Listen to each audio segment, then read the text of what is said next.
Mathrubhumi news, Mathrubhumi की आवाज, मातृभूमि के लिए। સુરતના આગમાં બનાવમાં સતત વધારો થઈ રહ્યો છે। ઉનાળો જેમ નજીક આવી રહ્યો છે તેમાં આગના બનાવો બની રહ્યા છે। ત્યારે સુરતના કડોદરામાં ટ્રકમાં ભીષણ આગ લાગી ગઈ હતી, જેથી ધુમાડાના ગોટે કોટા જોવા મળ્યા હતા। રસ્તો થોડીવાર માટે બંધ કરી દેવાની ફરજ પડી હતી। બીજી તરફ પેટ્રોલ પંપ નજીકમાં હોવાથી અફરાતફરી મચી ગઈ હતી।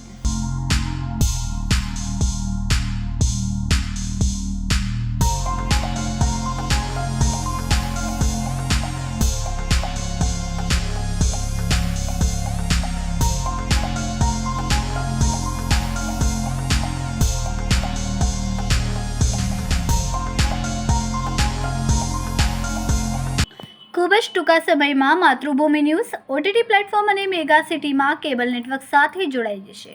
તો જોતા રહો માતૃભૂમિ ન્યૂઝ।